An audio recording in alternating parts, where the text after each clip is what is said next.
Bismillahirrahmanirrahim. Assalamualaikum warahmatullahi wabarakatuh. Baca doa sebelum ta'lim. Bismillahirrahmanirrahim. Alhamdulillahi rabbil alamin.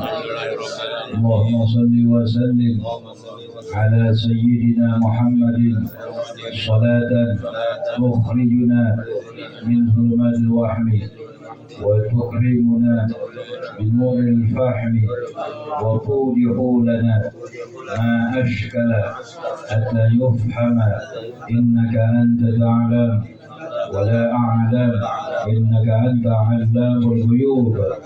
اللهم إنا نسألك رحم النبي وحفظ المرسلين وإلهام الملائكة المقربين.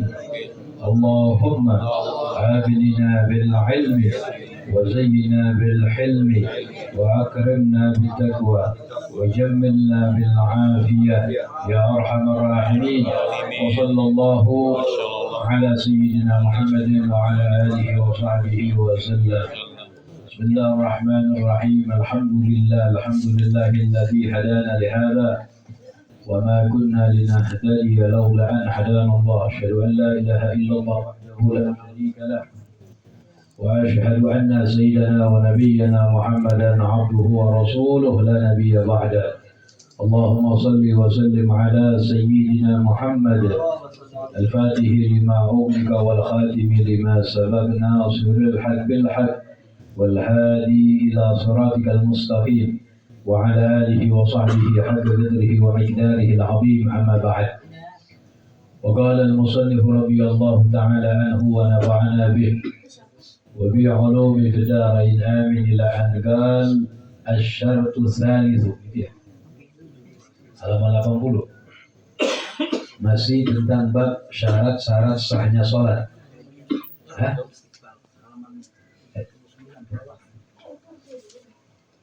70 iya. Istiqbal kiblat udah ya. Istiqbal kiblat udah ya. Asyhadu salih sekarang ya. Asyhadu salisu at-taharatu 'anil hadatsain. Nah, ini belum nomor 3 tuh bawah.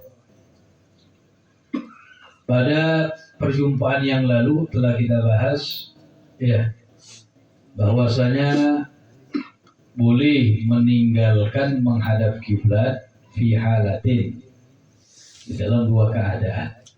Yang pertama fi nafilati as-safar, yang pertama fi salati syiddatil khauf, di salat saat sangat ketakutan. Itu boleh meninggalkan mengarah ke arah kiblat. Yang kedua udah kita bahas juga fi nafilatis safar al-mubah, di salat sunnah safar yang diperbolehkan, baik safarnya jauh maupun pendek.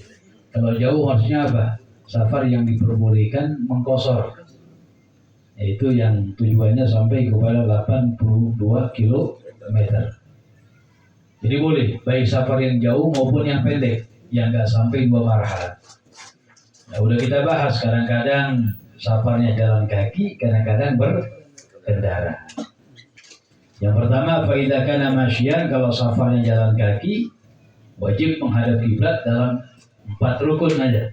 Ketika takbiratul ihram, ketika ruku, ketika sujud, dan duduk di antara 2 sujud. Yang kedua, kalau safarnya rakiban, berkendaraan, wajib menghadap kiblat di takbiratul ihram saja. Itu pun insahul alaih, apabila mudah baginya. Wa illa, kalau enggak mudah, maka tidak wajib menghadap kiblat mutlak. Jadi kiblatnya adalah maqsaduhu, tujuannya. Taklikan nomor 3 tuh.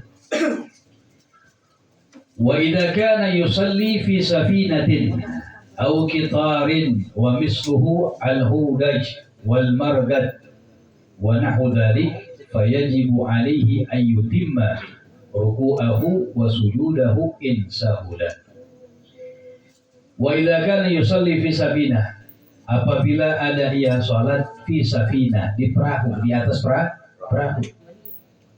Au qitarin atau di atas kereta. Ya. Di atas kereta bukan di atasnya bukan dia. Zaman dulu tuh. Di dalam kereta dalam gerbong ya. Wa misluhu dan seperti gitar seperti kereta al-hudaj.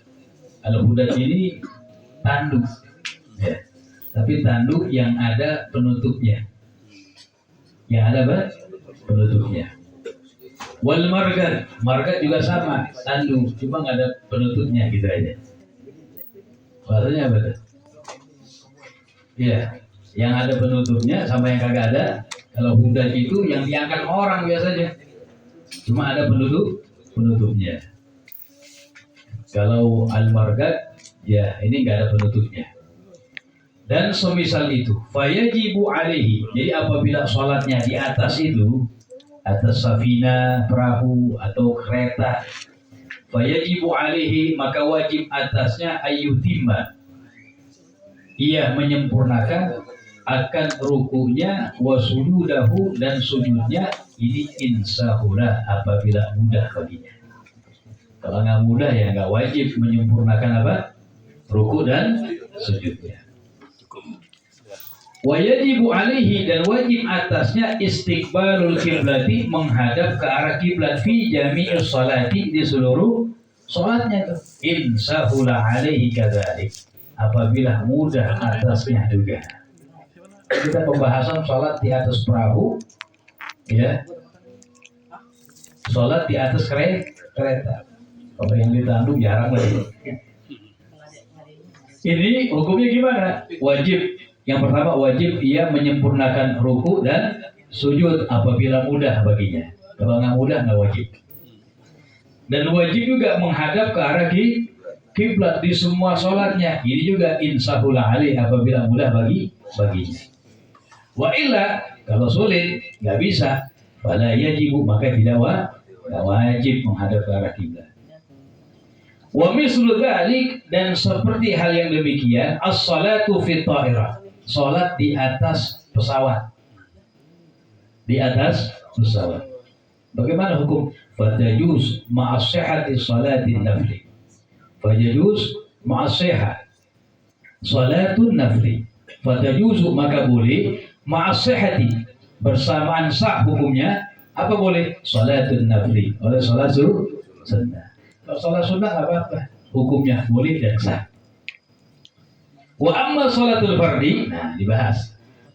Dan ada pun sholat yang wajib, sholat wajib yang 5 waktu. Ini inta'ayyanat alaih. Apabila telah menjadi wajib itu sholat alaihi atasnya. Asna'ar rihlati di waktu perjalanan. Wa kanat rihlatu tawilatan dan ada perjalanannya jauh. Contohnya begini nih. Ente berangkat pesawatnya jam 9 atau jam 10 pagi. Sampainya turun pesawat tuh jam 4. Bukan jam 4 dah, jangan. Jam berapa? Jam 7 malam. Jam berapa? Kan otomatis duhur sama apa? Asar di pesawat, betul. Ya kalau misalnya ente jalannya turunnya jam 4 mah bisa jam akhir kan begitu. Nah ini di 2 waktu sholat lewat. Ada di pesawat. Ini maknanya itu. Wa amma sholatul fardi ada pun salat yang wajib inta'ayyanat maknanya itu. Apabila menjadi wajib itu salat alaihi atasnya asna ar-rihlah di pertengahan atau di waktu perjalanan. Wa kanat ar-rihlatu tawilatan dan ada perjalanannya adalah jauh. Bi an lam yastati sekiranya enggak bisa ia as-salata akan salat qabla su'udiha sebelum berangkatnya pesawat nggak bisa. Belum masuk jam 10.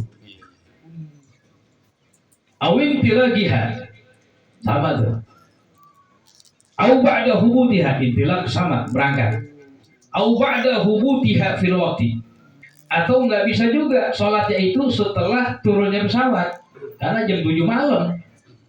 Berangkat jam berapa? Jam 10 sampai jam berapa? Jam 7 kan otomatis zuhur sama asar berada di Itu makna inta ayyanat alih. Apabila menjadi wajib itu salat atasnya. Artinya apa? Kalau lam tata'ayyan as-salatu, sekiranya bisa jamak takhir, nggak jadi masalah itu. Ini gambaran begitu, jam 10 jalan suruh pagi, pesawat turunnya jam berapa? Jam 7. Otomatis duhur sama asar kan di atas. Ini makna inta ayyanat, apabila menjadi wajib itu salat atasnya di waktu perjalanan. Ma'astiqbal kiblat, bersamaan menghadap kiblat. Bersamaan menghadap kiblat. Di pembahasan ya, bersamaan menghadap kiblat. Arah pesawatnya pas arah sana. Kiblat. Wa fihi halatan. Fiha di dalamnya, dalam ini pembahasan masalah ada dua keadaan. Yang pertama, in shalla bi itmamir ruku' was sujud. Apabila salat ia dengan menyempurnakan ruku dan sujud. Menghadap kiblat, mengarahnya Mekah sono. Diri salatnya menyempurnakan ruku, menyempurnakan sujud. Fa fi wujubil qada' alaihi khilafun. Fa fi wujud, di dalam wajibnya qada' alaihi atasnya khilafun, perbedaan pendapat ulama. Artinya apa? Ada yang mengatakan enggak wajib qada', ada yang mengatakan wajib qada'. Ini dengan catatan salat fardunya di pesawat menghadap kiblat dan menyempurnakan ruku dan sujud. Salat benar berarti itu. Salat benar. Ini pembahasan apakah wajib qada tidak, berbeda pendapat ulama. Fa fi wujubil qada, di dalam wajibnya qada alaihi atasnya khilaf.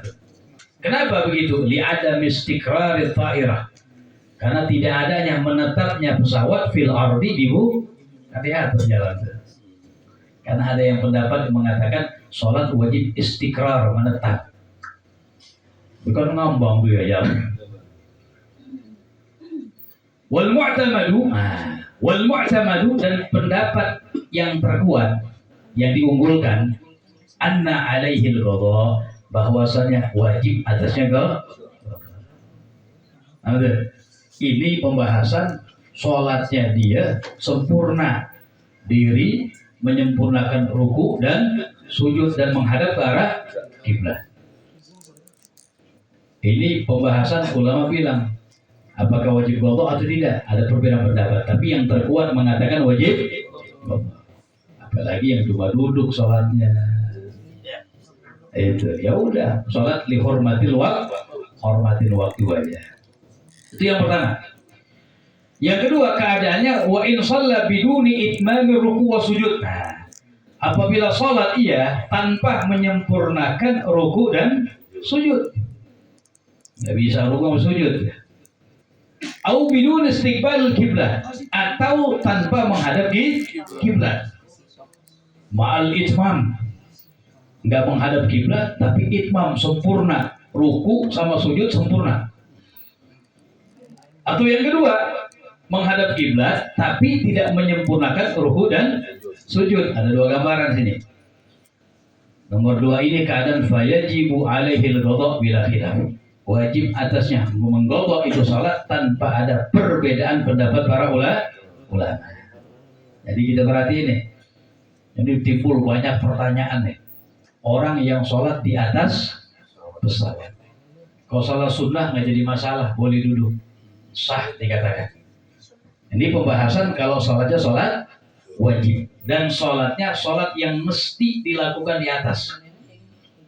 Artinya ta'ayyan sholatnya jadi wajib atasnya. Ya tadi tuh pesawatnya berangkat jam 10 pagi, turunnya jam berapa? Jam 7 malam. Otomatis kan duhur sama asar mesti ada di pesawat. Beda ya. Kalau ente berangkat pesawatnya jam berapa? Jam 10. Sampai Solo jam berapa? Jam 4. Ya jam takhir udah. Jelas ya? Nah, gitu. Ini ta'ayyan alih. Maka hukumnya gimana? Ini pembahasan kalau menyempurna atau kalau menghadap ke arah kiblat. Hukumnya ada 2. Yang pertama, kalau dia sholatnya menyempurnakan ruku dan sujud, diri dia. Arahnya arah Mekah tujuannya. Berarti menghadap kiblat. Biasa dijorokin mah apa namanya di atas tuh. Pramugari lu ngapain lu diri? Ya, ini pakai pesawat pribadi mungkin atau status ya, mungkin bisa. Nah. Ya, diri menyempurnakan ruku, menyempurnakan sujud dan menghadap kiblat. Maka hukumnya gimana? Di sini hukum qadanya khilaf ulama. Pendapat terkuat mengatakan apa? Wajib qada. Keadaan kedua, dia menghadap kiblat tapi tidak menyempurnakan ruku dan sujud. Atau gambaran kedua, tidak menghadap kiblat dan menyempurnakan ruku dan ini nggak ada khilaf ulama. Wajib baginya ke ada gitu. Ya, itu kalau sholat yang wajib. Dan sholatnya ta'ayyanat alih. Wajib itu sholat atasnya asna rihlah, di pertengahan di waktu berangkat perjalanan. Terusin dikit. Asyartu salisu, syarat yang ketiga. Syarat yang ketiga dari syarat sahnya sholat. At-taharatu anil hadasin, suci dari dua hadas. Hadas kecil dan hadas. Nggak boleh orang sholat punya hadas, nggak boleh. Ya. Walau sholat, maka apabila sholat ia biduni taharatin, tanpa taharah. Orang nekat namanya, sholat nggak punya wudu. Walau nasiyan, walaupun dalam keadaan lupa, biasanya sih lupa. Lam tasihha, maka jawabannya sholatnya tidak sah. Jelas ya? Orang sholat tanpa wudu, walaupun lupa, maka hukum sholatnya tidak sah. Wa yusabu ala ghaslihi faqat, dan diganjar pahala atas maksudnya saja. Ini kalau lupa nih, nggak punya wudu, lupa dia sholat, tetap diganjar pahala ala ghaslihi, atas maksudnya, atas niatnya saja. La ala fi'lihi, bukan atas perbuatannya, karena sholatnya tidak sah. Kama yusabu, sebagaimana diganjar ya pahala ala qiraatil Quran, atas bacaan Quran. Dalam sholat ada baca Quran nggak? Ada, iya. Illa idza kana junuban, kecuali kalau dia itu orang yang hadasnya junub. Karena orang junub pun nggak boleh baca Quran, walaupun nggak sengaja, nggak diganjar pahala. Nah ini pembahasan kalau orang yang hadasnya dia sholat dalam keadaan beda. Kalau dia sengaja, tahu dia nggak punya wudu, sholat nekat, berarti ini orang ya. Hukumnya gimana? Sama, sholatnya tidak sah, wa ya'zab, dan dia berdosa. Kenapa? Tala'u biddin, sama mempermainkan agama. Bola besar tuh, nggak boleh. Talikan nomor 4, dikit lagi tuh ya. Sabar, salah gue suruh buru-buru aja. Atau mau kemana sih? Nomor 2.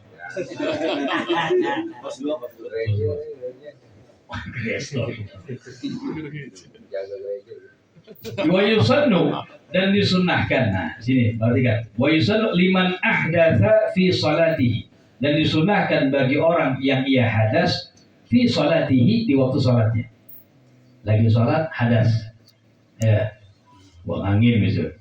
Au qubaila iqamatiha, atau hadas sesaat sebelum iqamah. Qubail itu gobla, cuma sesaat yang sebentar. Qubaila iqamatiha, sesaat dikit sebelum pengen komat, pakai buang angin dia. Apa sunahnya baginya? Ayyakhudha bi anfi, ia memegang hidungnya. Pegang hidungnya deh. Ya. Wa yansarifa sitran ala nafsi, dan keluar ia, bubar ia sambil menutupi atas dirinya. Kenapa? Li'alla yahudun nasfi, agar orang-orang enggak berbicara padanya. Yahud bicara, kenapa nih? Ya, ini kok kabur sih ya, komat. Jangan-jangan gak demen sama imamnya. Nah, bisa gak bisa? Bisa. Nah ini tujuannya sunnah begini. Oh, biar orang paham, dibuang angin gitu. Ya. Itu kode itu sunnah tuh.